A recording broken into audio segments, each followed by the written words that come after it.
Hello and welcome to video number 5. We're going to talk about magazines and what kind of images inspire your audience. Now, the reason why we're going to be using magazines is because this form of content marketing uses a lot of images. And magazines are a great resource of figuring out what actually works. Now, if you think about it, magazines, a lot of them are run by big companies. Yes, some of them are run by smaller companies, but for the most part, magazines typically invest millions into finding what works and what doesn't. So let's go ahead and give you some examples. Okay, so finding magazines are actually very easy to do. All you have to do is simply go to google.com, type in the keyword, and then space magazines.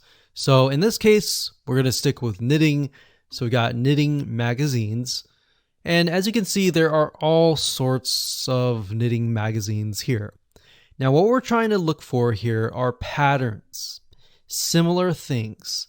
So we can see the age group of these, which is actually very interesting to me because I would think people who are interested in knitting may be older. But this actually shows me that I am wrong. So what we want to do here is we want to go to these pages and just open these up like this.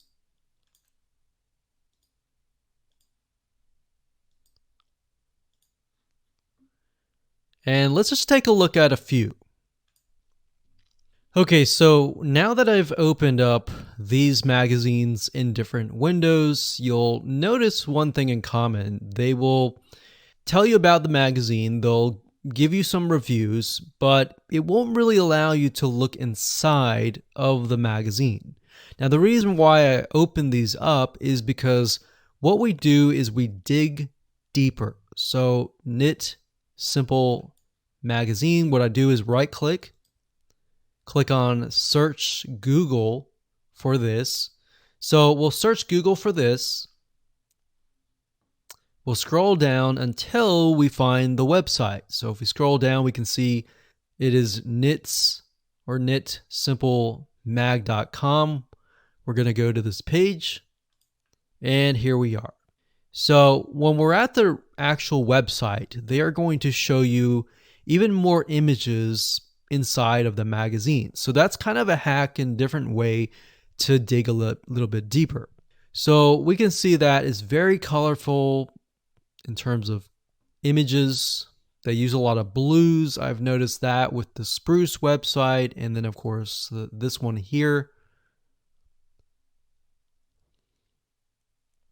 And what we're looking for is a pattern. So they use a lot of pinks, a lot of blues, a lot of yellows.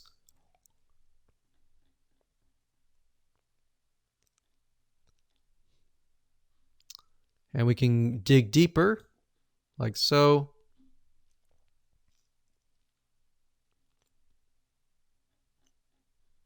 So what you want to do is simply look through this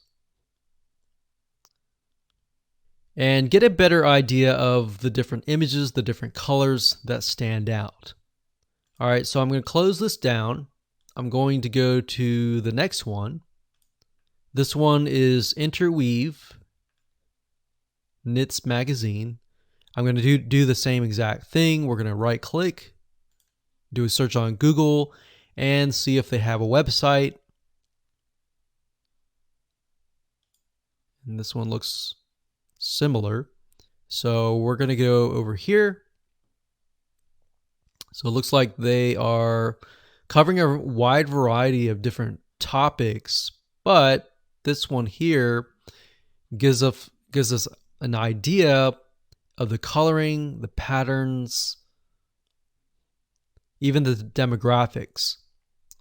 So we see this lady here. She looks like she can't really tell if she's at the beach or something. But you want to look at the backgrounds and get an idea of, okay, this looks like a garden. Let's use a garden graphic. and all that. So location is key, demographic is key, and colors are key. So what you want to do here is just simply go through magazines. Like I said, jot down colors, jot down patterns that stand out. And once we have that information, we can move on to the next step.